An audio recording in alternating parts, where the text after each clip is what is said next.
jam hire moɗon musidɓe tedduɓe hettiyankoɓe radio Daw FM Canada. Bismillah moɗon e émission koɗo meɗen hannde momin keblantone alet kala e oɗo saaha. En garti hannde kadi e mawninde ñalawma rewɓe o ko mbiyeten fête internationale des femmes. hoɓɓe meɗen hannde ko bandi meɗen debbo hono madame Aidara Binta Kane gardiɗo réseau national des femmes pour la solidarité et l'entraide au Sénégal. Eɗen gondi ɗo en kadi e docteur Safiatou Thiam ko spécialiste VIH sida. O woni kadi ministre de la santé et de la prévention to Sénégal to. Hande o noon ko secrétaire exécutif du conseil national de la lutte contre le sida ko mbiyeten CNLS to Sénégal. Wondude madame Kadiata Ba gardiɗo IRA mo Canada. Wondude kadi e docteur Aluseni Sall, virologue et spécialiste en biologie moléculaire. Wondude e bandi meɗen debbo hono Hawa Pullo mo Mali e ceerno Mamoudou Baydi Gaye mo darne muɗum kadi heftinaɗo en e radio Daw FM Canada. Kamɓe fof eɗen mbiyaɓe bisimilla mabɓe e radio Daw FM Canada e mawningol hande darde rewɓe. Radio Daw FM. Madame Aidara Binta Kane, bisimilla maɗa e radio Daw FM Canada, calmodira hen e bandiraɓe. A jarama monsieur Niane, on calminama on juurama, mbeɗe salmina bandam Kadiata Ba, baɗɗo représenté Iran Mauritanie to Canada. Mbeɗe salmina invité ji amen heddiɗi fof. Mbeɗe welti kadi e émission o e wiide tan min gardimi ko fedde wiyetende réseau national des femmes pour la solidarité et l'entraide basé au Sénégal. A jarama madame Aidara Binta Kane.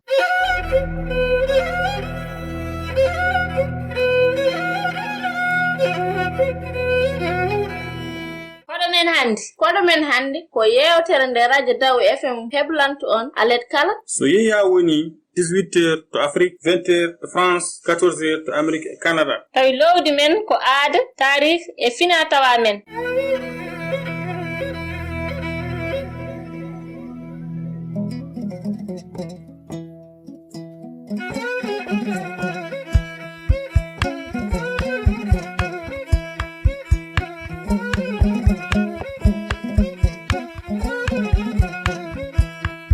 So jiɗi hebde hen ko leeri tawi min to site men www.dawfm.com walla to hello men WhatsApp ma Facebook walla mbiyen Skype radio Daw FM.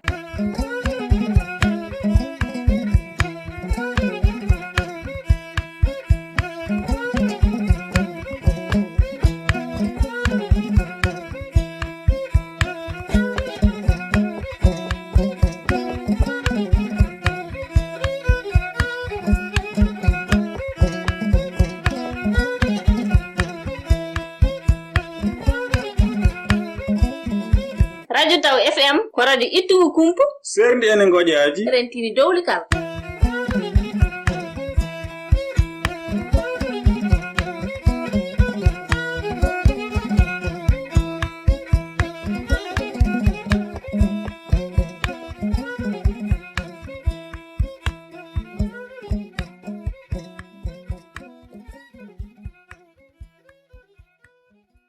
Madame Aidara Binta Kane ko ano woni présidente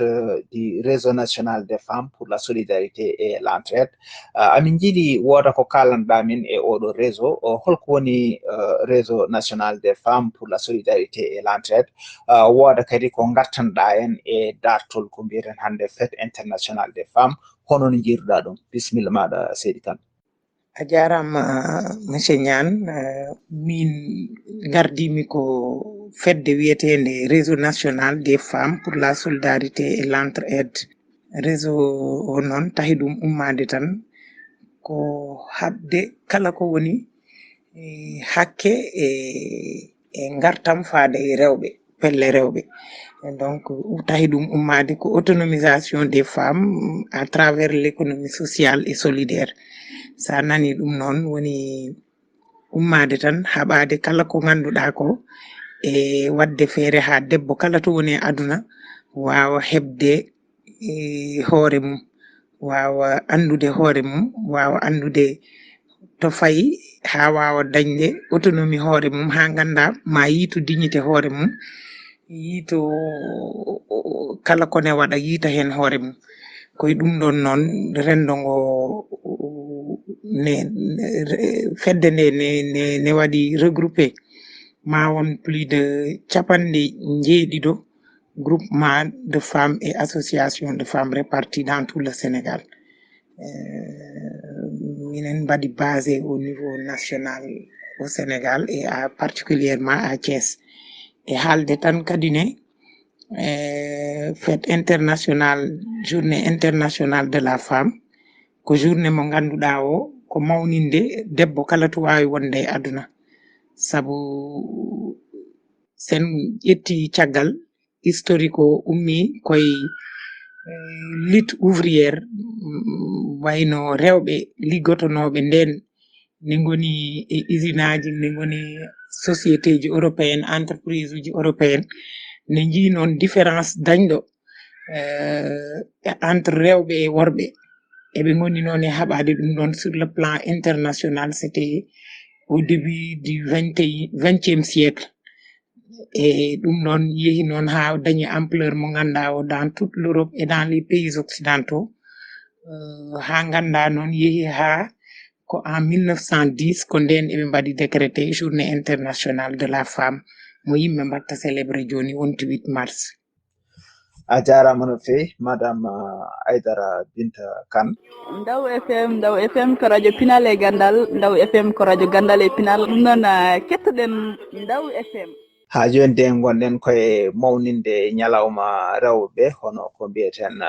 fête internationale des femmes. Eɗen gondi ɗo en kadi e bani meɗen debbo hono Hawa Pullo mo Mali. Bisimilla ma Hawa Pullo, calmina hen bandiraɓe, kalna en kadi holi gonɗo Hawa Pullo. On kiri jam Ndaw FM Canada, on kiri jam debbo e gorko, on kiri jam suka e mawɗo, on kiri jam ɓiɓɓe fulɓe, on kiri jam woni pulaku. On calminama e kuuɓal Ndaw FM Canada, on fu on calminama debbo e gorko, suka e mawɗo. Ko Hawa Pullo wi on jam hiire moɗon. Mi salmini bandiraɓe ɓe fof, min mbi toon vraiment mi weltima no fewi e Ndaw FM Canada. Mi weltima émission e fedde no waɗi fayida, machallah no waɗi fayida, surtout hande ko yewtere rewɓe, machallah. Kala to rewɓe woni ko jam woni toon. Min mbiyan tan jokke golle, yo Allah faabu, yo Allah wallu en. Min jarama. A jarama no fewi sokhna Hawa Pullo mo Mali.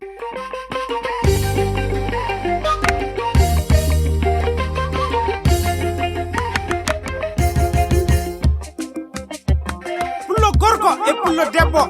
golle ɓuri haala. Dono golle kay ala. Sukaɓe Mali immoɗen de gollen, ono golle kay wala de, golle ittoto mone. Mawɓe men ɓe tampi enen de jeyi golle, ono golle kay wala de, golle ittoto mone. Immoɗen de gollen bandiraɓe, debbo e gorko, suka e mawɗo, dogondiren ne juuɗe, gollen ne suudu baba. Imoɗen ne gollen bandiraɓe, debbo e gorko, suka e mawɗo, dogondiren ne juuɗe,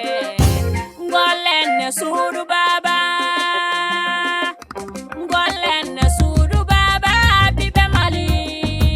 gollen ne suudu baba. Mamadou Boua, président du capital Koutiala. Sukaɓe Mali immoɗen de gollen, ono golle kay wala de, golle ittoto mone. Mawɓe men ɓe tampi enen de jeyi golle, ono golle kay wala de, golle ittoto mone.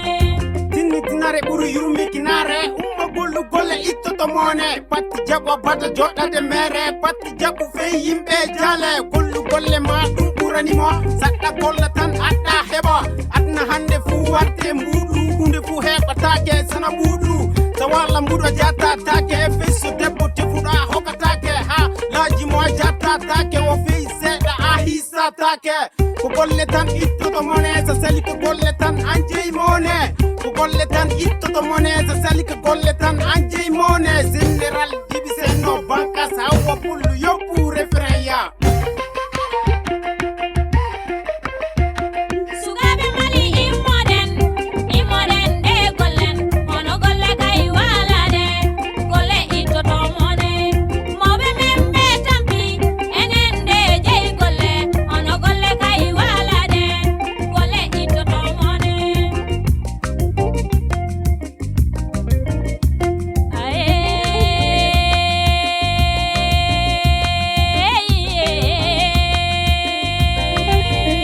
golle buri hala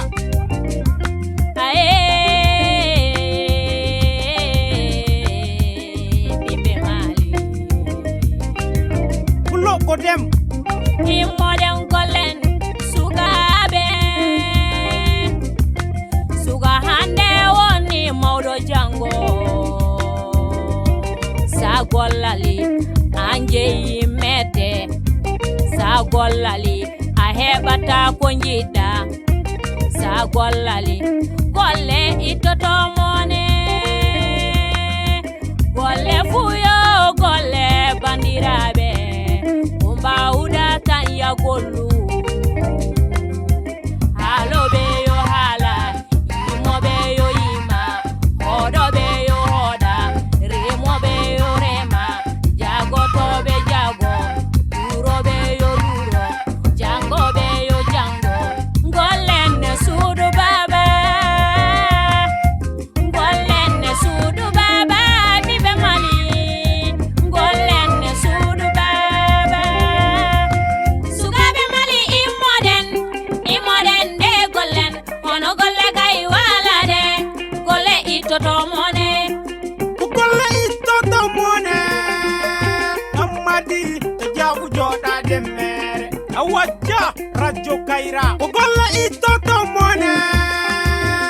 giɗam to jabu joɗade mere abba kulubali dibiti tanika ko golle ittoto mone to jabu joɗade mere ko golluɗa fu yo golle so demal gaɗɗa yo golle so jabu gaɗɗa yo golle so durmu gaɗɗa yo golle so ñowu gaɗɗa yo golle so pase gaɗɗa yo golle fisto jimi gaɗɗa yo golle o nguy ka moƴƴa fenande nafata to jabu joɗade mere Abdoulaye Cissé sareyam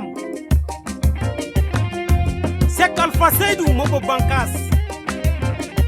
Mamadou Ba Bi Djadje Ba Hussein Amion Guindo le président du CODEM Ousmane Sangaré et Sebou Diallo Guidam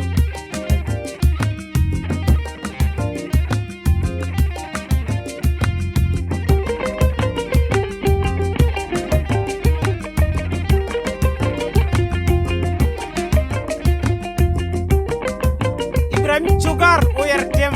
Sek Tidiane Keita Wazo Konoba Kadhafi Energy FM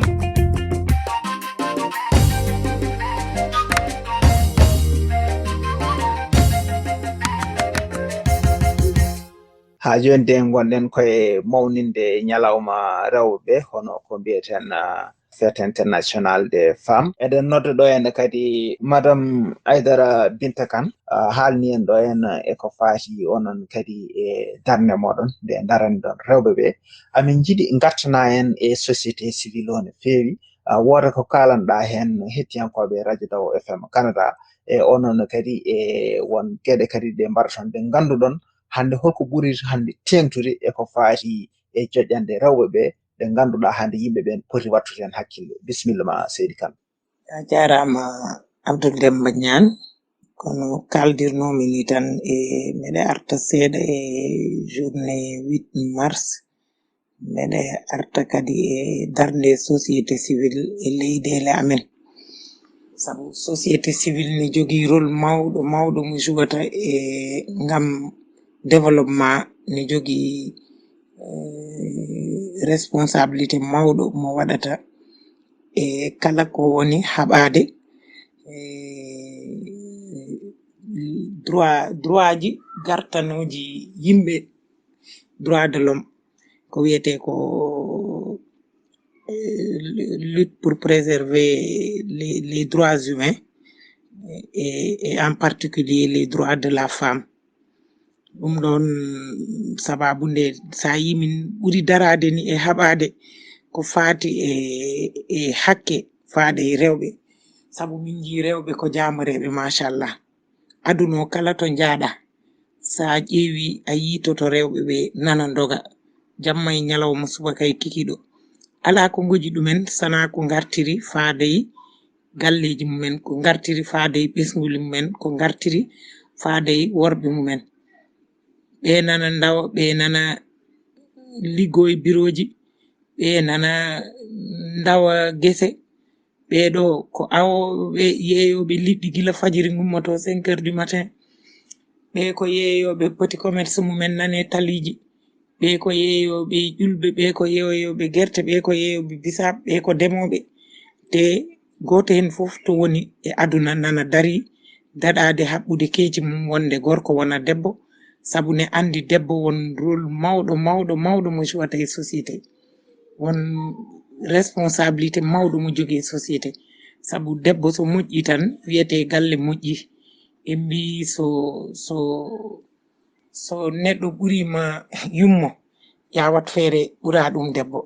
donc debbo ne dañi rôle et responsabilité kewɗo mo jouata dans la société kono yimɓe ƴewtini so liggey ari rewɓe e worɓe so jaadi e liggey rewɓe keddortako caggal kono so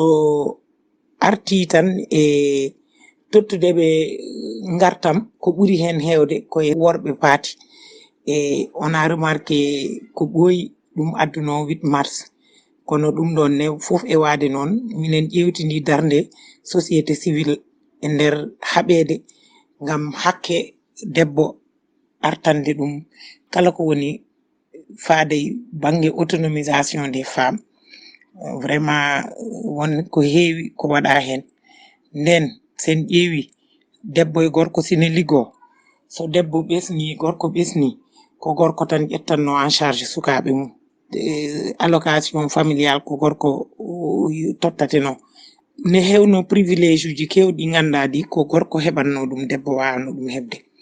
hande noon e oɗo saaha minen mbiya hen alhamdoulillahi sabu waɗama sensibilisation ji waɗama formation ji waɗama panel aji ha ganda hande kala to debbo woni ne andi fodde mum ko fotani ɗum e banggal liggey ngam kañum e debbo e gorko ha ko ganduɗa ko wiyete ko ne heewi ko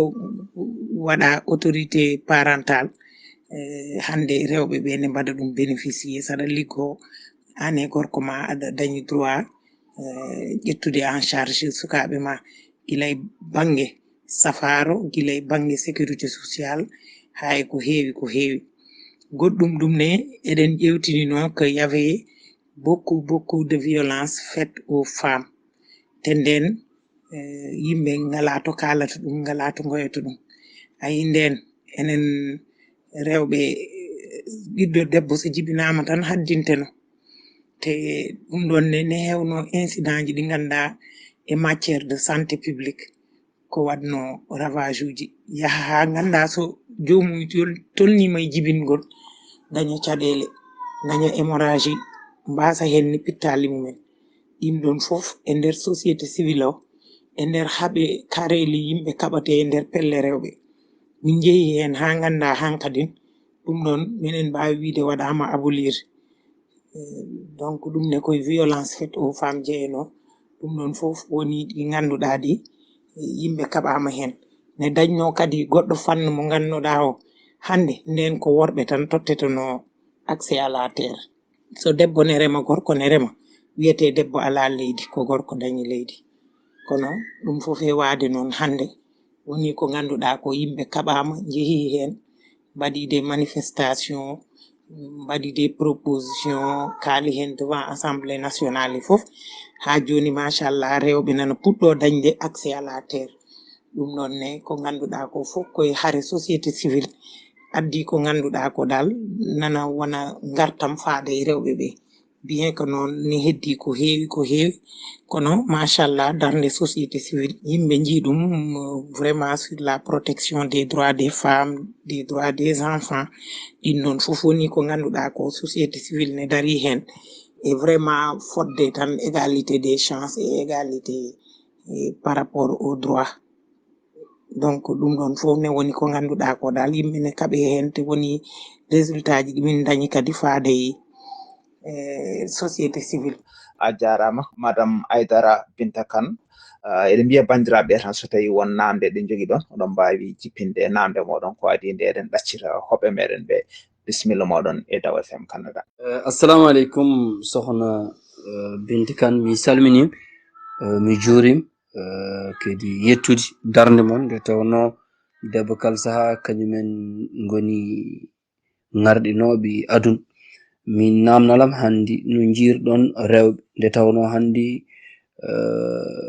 darnde debbo hanki yimɓe fof en gandi ɗum so wiyama Aliou Sitoé Diatta so wiyama maître Fatimata Mbaye so wiyama Sidi Yanate Yalla Nder so wiyama ɓen rewɓe mais handi ko yiya ko debbo natti jogade valeur mo joguino bel ko société o bel ko waasde andude fina tawa hanko ko yimɓe moftuno ko ɗum yejjita handi vraiment sa yi debbo valeur mum fonno o jogade wolle manalla no fonno ɗo dardirade alle en ngakki ko namnal noon. Waleykum salam wa rahmatullah banam gorko mi salmitimama mima kadi weltare amen e dañde worɓe daraniɓe leñol e dariɓe kadi wallidde rewɓe no nanira partout dans le monde. Vraiment minen beltani mon minen beltani kadi Abdoul Demba Niane e oɗo émission maɓe mbaɗata Daw FM hitande fof omo invité amen hen minen ngara hen minen kala hen te ko weltare mawde wonande amen. Ko kalɗa ko gongo en ƴewtinima dumunna mo ganduɗa o min mbaɗi remarqué perte de valeur no mbiruɗa ni debbo hanki e debbo hande elleni serti seeɗa sabu saɗa ƴeewa an mbatta référence ko eɗen keewi référence uji sen ginniɗo Ndate Yalla en ginniɗo Fawade Wele en ginniɗo rewɓe maynoɓe talata e nder en ginniɗo nene amen Adama Aissé en ginniɗo Mam Diara Bousso jaaɗo ha dañi ñalawma ne teddine ɓen fof ko rewɓe moƴƴuɓe mawɓe rewannoɓe Allah jokkannoɓe endam ɓe ganduɗa ɓe kadi muñnoɓe mbaɗa remarqué société ji amen sabu golle mumen sabu darnde mumen min noon en ɗon eɗen certi ɗon yiyande seeɗa mataw wasta ɗum wasani sah sabu aduna koko yahata sabu hande en ƴeewi pour min wona e rewɓe tan rewɓe worɓe fof kono pour haalde tan hande société amen o eɗen mbaɗi traversé crise mawɗo crise mondial crise aduna mo wiyete crise des valeurs noon debbo ne dañi hen responsabilité gorko ne dañi hen responsabilité sababu ne sen mbi 8 mars ko journée internationale de la femme pour min ko ɗon funtude debbo fuɗɗori sabu min jaggumi ko hitande fof ko journée de la femme min kala nde pinmi tan ko ñalawma debbo sabu debbo kañum woni fondement société sabu sa wi cellule de base de la société ko moƴƴinta société ko moƴƴinta aduna ko debbo machallah kañum Allah hokki ko hokkani gorko donc enen goni rewɓe enen goni nder galle enen goni sowotoɓe enen jibinata enen mbatta porté grossesse eɗen jibinata jammaji lebbi 9 cawen lebbi 9 ñalawma aran jiɗen heddade hen ɗum ɗon fof ko valeur uji ɗi ganduɗa Allah ne hokki ɗum debbo te hokkani ɗum gorko ne wonko Allah hokki ɗum woni kilifa galle kañum foti ardade ƴettana fota ƴettude responsabilité ji mum jogo debbo jogogal moƴƴal ha debbo ne wawa wonde galle gondigal moƴƴal ha wawa wadde enfanté e jaam hokka ɗum ɓesgu neha ɗum e dow jam e kisal e cellal so debbo moƴƴi tan société moƴƴi ko mbiɗa ko ne woodi sababu nde ɓe mbiyata nde 8 mars heddo wiide égalité entre les sexes ɗon probléme pour min fuɗɗi par ce que seɓe mbiya 8 mars ko yo debbo wat feere haɓe ha ganda kala ko woni droit mum yo artan ɗum e hakke mum kono noon yaade hen kadi ha ganda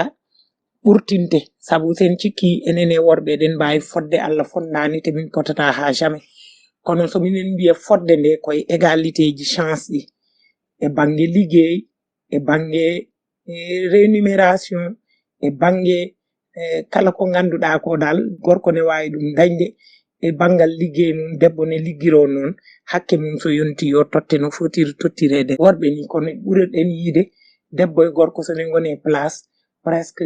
nden gorko ɓuranno ɗum rémunération hayso ɓe poti diplôme aji sabu koko mbinomi ko nane keɓe mbiyanno ko autorité parentale koye gorko tan jogui te yiyama joni aɗa wona dewgal ma aɗa liggo tawa an gorko ma liggaki walla gorko ma heeɓi retraite sukaɓe ma ne pota janggude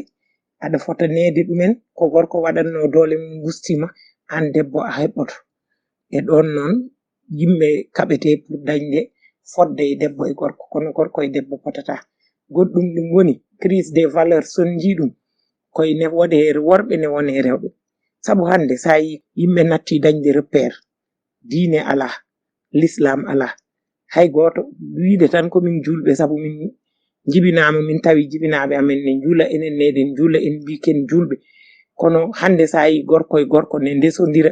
ha wiye joni ko droit ji waɗe libéralisé partout dans le monde gorko e gorko ne ndesodira debbo e debbo ne mawi resodirde ɓeɗe sikki ko ɗon crise valeur fuɗɗi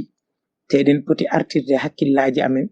ganden ko Allah hokki amen ko komin magasin ji ɗi ganduɗa ɗi badɓe renfermer beaucoup de secrets et beaucoup d'opportunités et beaucoup de valeurs ɗum ɗon min wiyat kala to debbo woni yo andu hoore mum anda to ummi anda kañum woni holon sa dañi ɓiɗɗo ni ya andi ɗum hoore mum ha ɓiye anda kañum woni holon anda no dardoto daña diine daña l'islam e diine mo wawi wonde foof que ce soit un musulman que ce soit un chrétien nous avons nos valeurs et nous devons vraiment préserver ces valeurs là e minen de koye fondement ji amen jeeya koye principe uji amen jeeya restauration des valeurs e ɗum ɗon ko hen min kaɓate e kala kominen mbaɗa hayso kominen jiilo kene artira gartam e nder développement rewɓe min pawata ɗum koye principe aji ɗi ganduɗa ɗi diine amen ne jaɓi ɗum ko wona diine l'islam kono wona christianisme goto hen foof tawa ko mbatten ko ne yaade e diine amen te taw bonnanani amen haydara e dewle amen nder galleji amen bonnanani amen haydara nomin nerata sukaɓe amen kono crise des valeurs kam ne woodi ko mbiɗa ko gonga e sa ƴeewi joni sa ses conséquences yimɓe nana guura ɗum ɗo e Sénégal sa ƴeewi année o ko woni hen ko comme meurtre rewɓe waraɓe rewɓe waɗaɓe violé hay goto wawa andude no foti te saɗa ƴeewa les responsabilités sont partagées yimɓe ne poti ƴewdade koye mumen ƴewto no gurdirta gusta matérialisme gusta wadde instrumentalisé sukaɓe mumen mbaɗa ɗumen exposé ha ganda on est devenu vulnérable vraiment mbeɗe haɗa ɗon en attendant ɗum ɗon foof kone jeeya ko gandani addani amen crise des valeurs. Allah jarama a jarama madame Aidara Binta Kane amin jarnuma no fewi vraiment e ɗeɗo golle payɗinde ɗe mbatton darde kadi nde daran ɗon rendo meɗen go annen kadi ceerno Mamadou Baydy Gaye a weltanama no fewi e ɗeɗo namde baɗɗe fayide amin jettuma e kala saaha e darde nde dariɗa ɗo en e radio Daw FM Canada e kala kadi nde mbaɗaten ɗo en émission e ko fayta kadi rewɓe ɓe ballal maɗa hen e golle maɗa hen amin mbima jarama no fewi Seydi Gaye.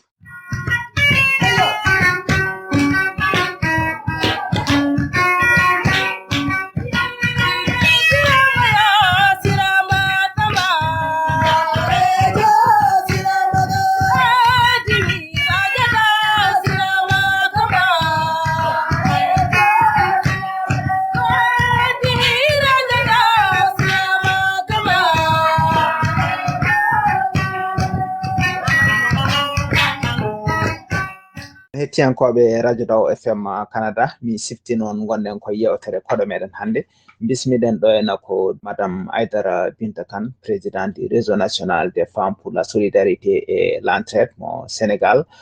wondude e docteur Safiatou Thiam ko spécialiste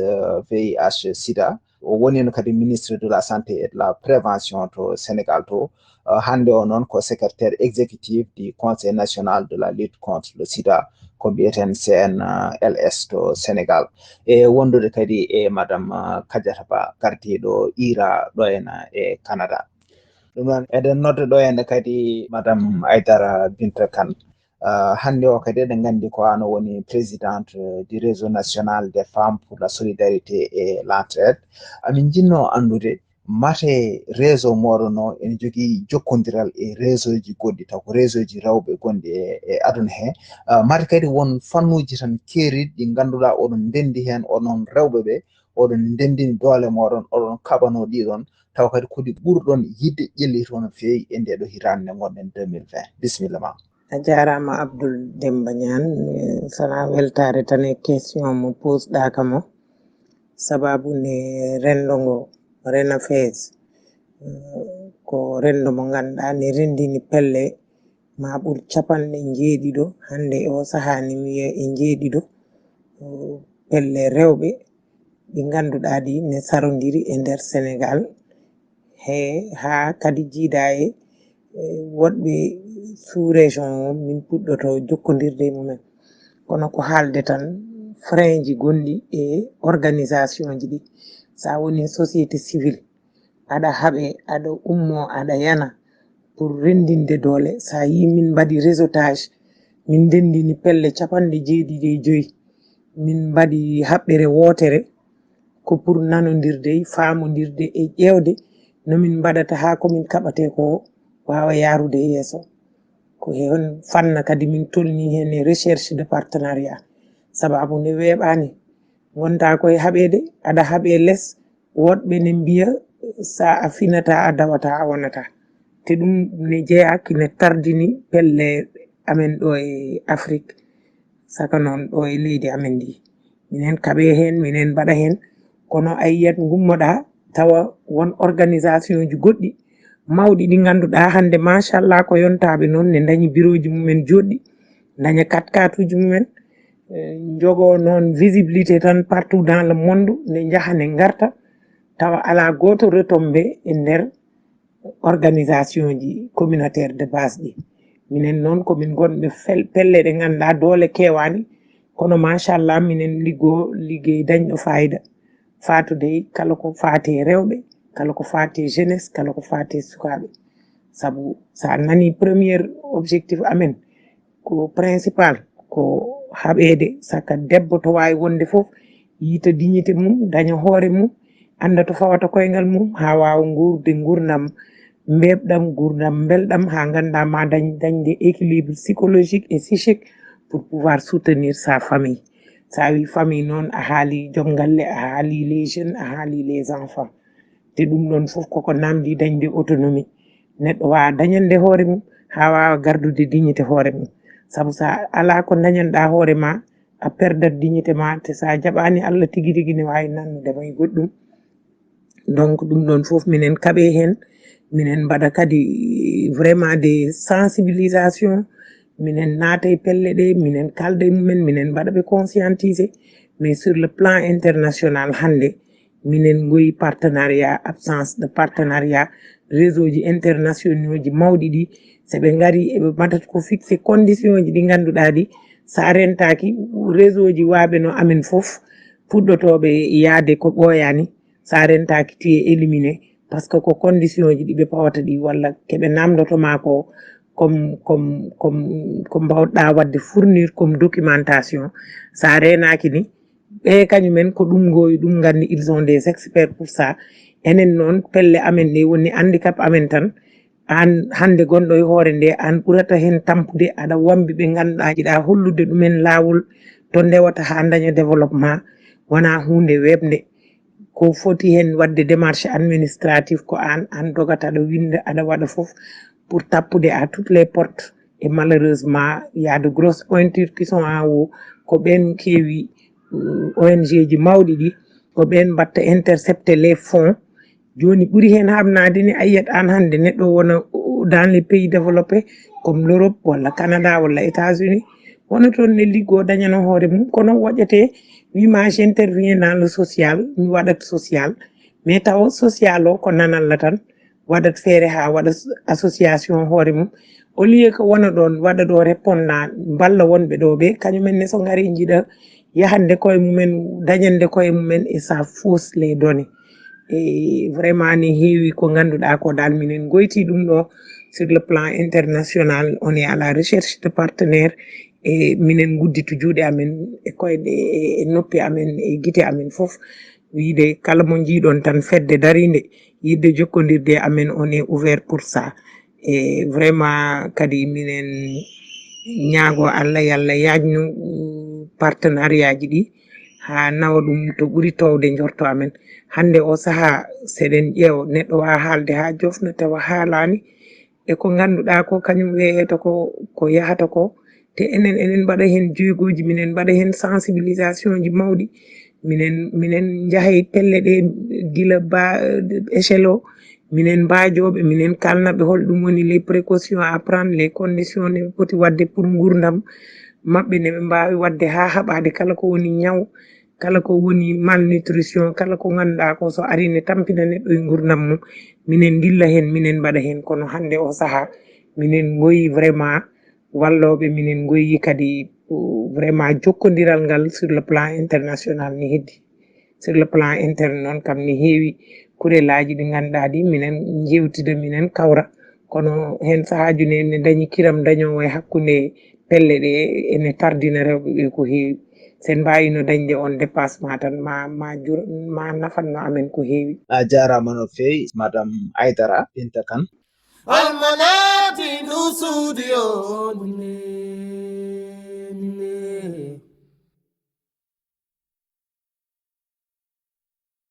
almanati ndu studio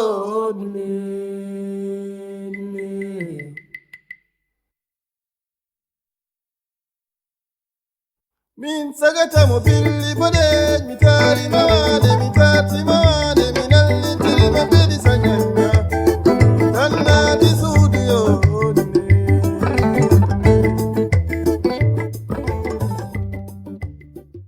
Cifti e payika ko yewtere nde feddiduɗal Demba Amadou Bari yuɓɓinanta radio Taw FM alet kala so yeehi ha woni 20h30 to Afrique 22h30 to France 16h30 to Amérique e Canada tawi hufanta on yewtere nde ko musidɓe mon ɗiɗo Ramatoulaye Diallo wondude Moussa Ndongo so jiiɗi hebde hen ko leeri tawan min to site men www.dawfm.com walla to hello men WhatsApp Facebook ma Skype radio Daw FM siftor pinal ma sabu pinal ma ini somi tindi cifti e pay andude hoore mum noon ɓuri andinede hoore mum sabu so dutte waɗi hay tuufeje ɓakke fati koye doorumaji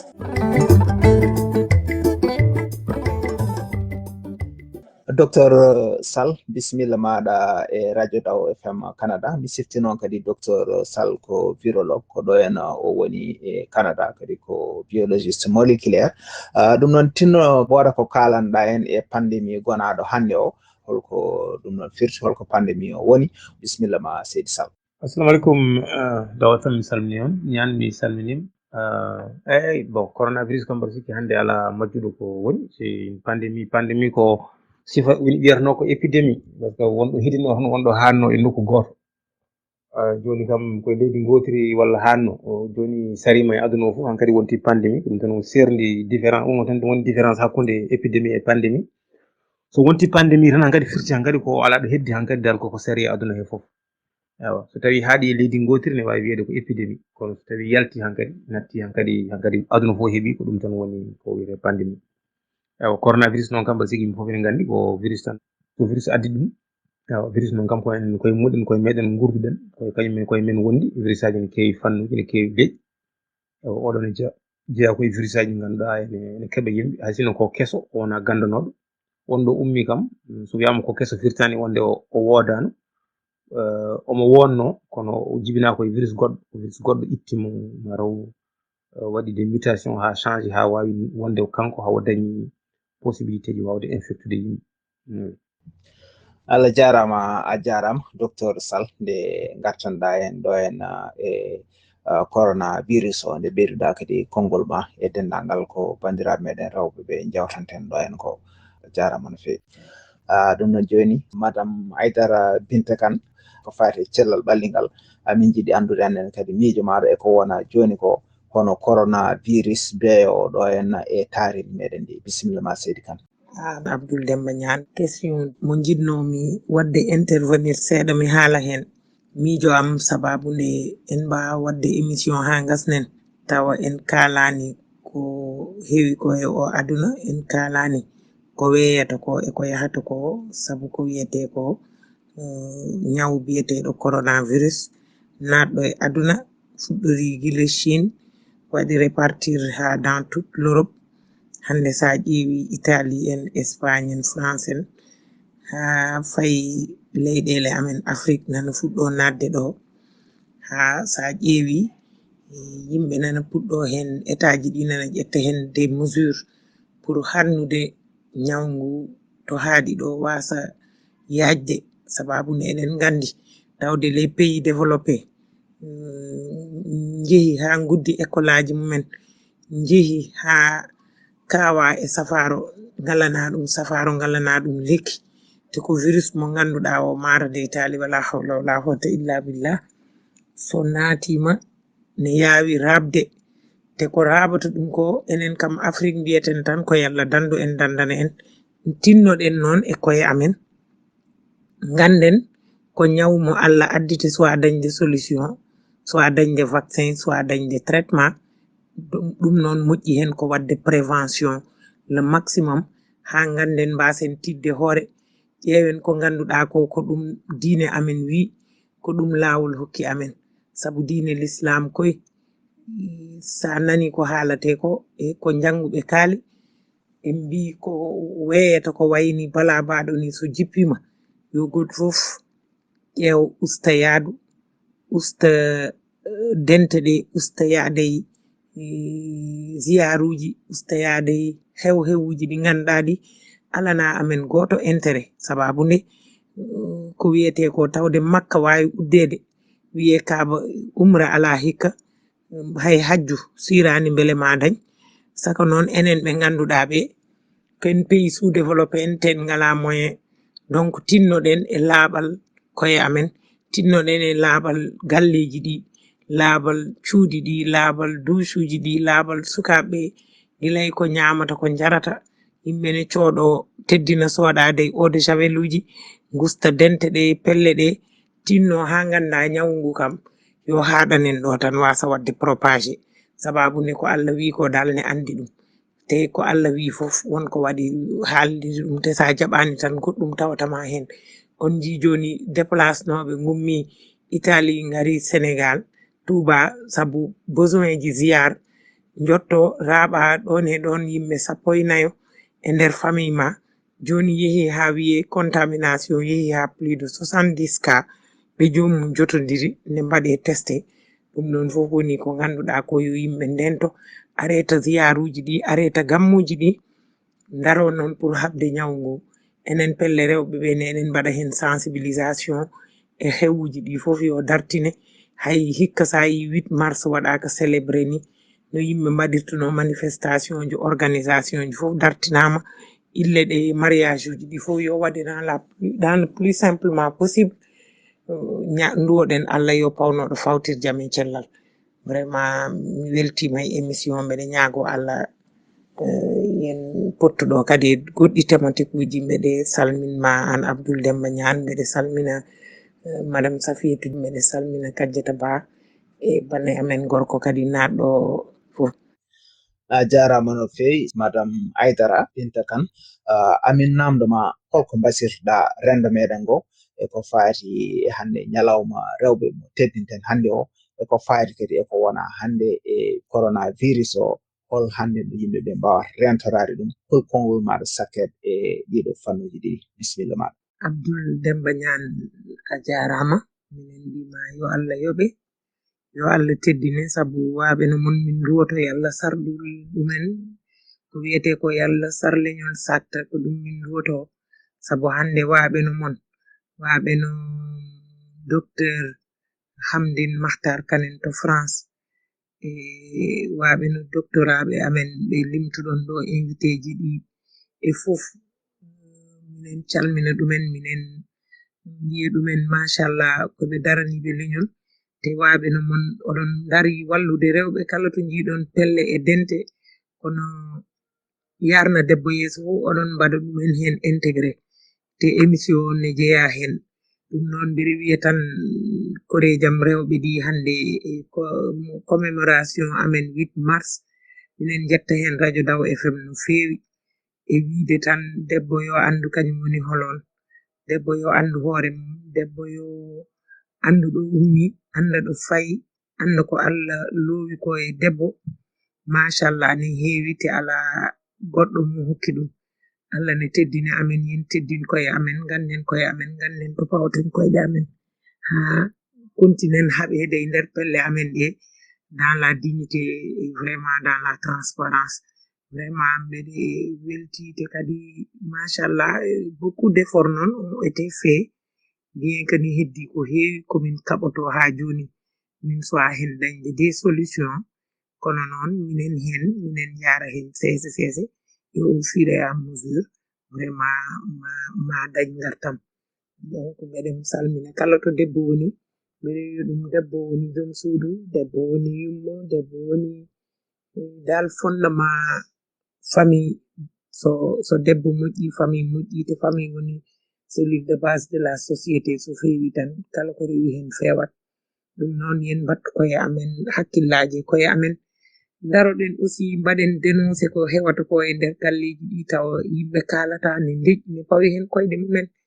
vraiment ɗiɗo dumunnaji e leydi amen ndi surtout il y a eu trop de violence faite aux femmes ils ont calculé plus de 19 décès de femmes de meurtre de femmes tout récemment tan au Thiès il y a même pas 2 semaines une jeune femme de 25 ans a été sauvagement abattue par 17 coups de coupe e holɗum waɗi ɗum tan affaire détail uji worɓe e rewɓe vraiment koko wiyete ko déperdition des valeurs et wasde repère et kadi des fois ne wasde autonomie financière e wasde autonomie wawde yahande hoore mum wawde dañande hoore mum mi puusa neɗɗo ha naata e certaine bavure te aduna o joni ne hawni yallah wallu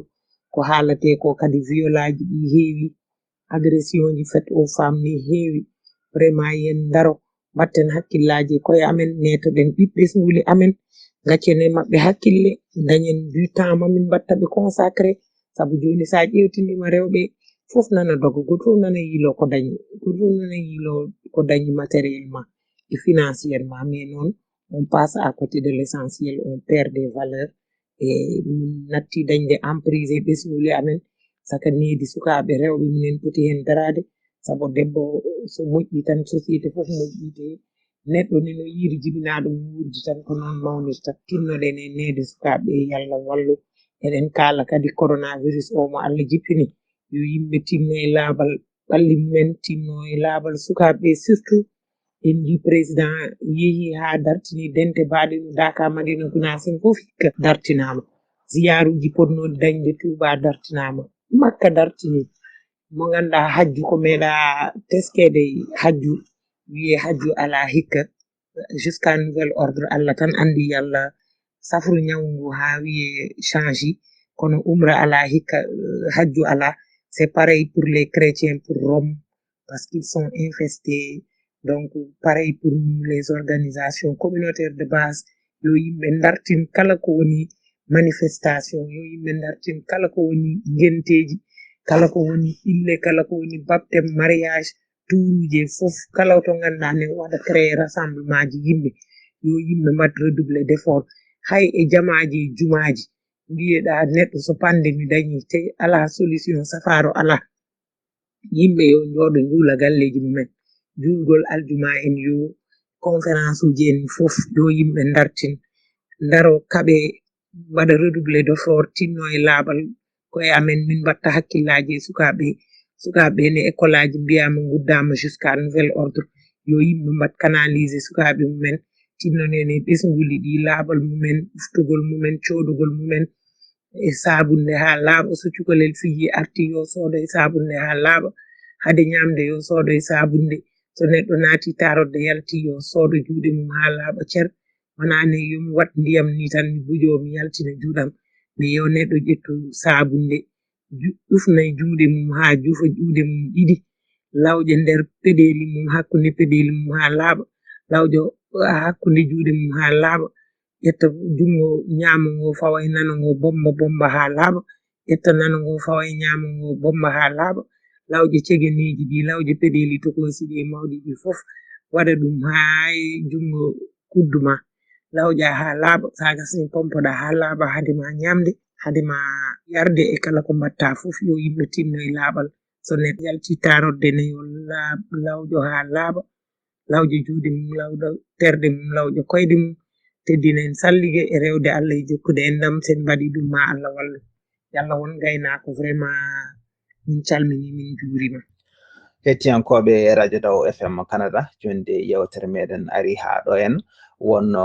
hoɓɓe meɗen hande ko madame Aïdara Binta Kane gardiɗo réseau national des femmes pour la solidarité et l'entraide wondude e bandi meɗen debbo madame Kadiata Ba gardiɗo IRAMO Canada wondude kadi e docteur Safiatou Thiam ancien ministre de la santé et de la prévention to Sénégal hande o ko secrétaire exécutif du conseil national de la lutte contre le sida kamɓe fof kadi dusanoɓe hande ko docteur Sall mo ganduɗa ko virologue kadi ko spécialiste e biologie moléculaire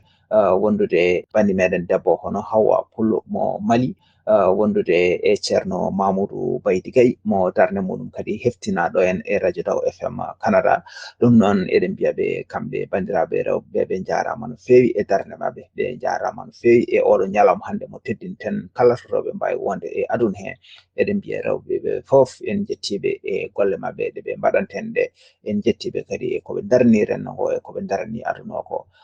ɗum noon kala bawnoɗo hande tawtorede hande yewtere nde guila e namde moɗon ha e ko balliɗon hen wono fof oɗon mbiya Allah jarama on jarama kala kadi to mbawɗon wonde guila e funnangue ha e hirnangue guila e rewo ha e worgo guila e dow ha e less yo jaam Allah walanen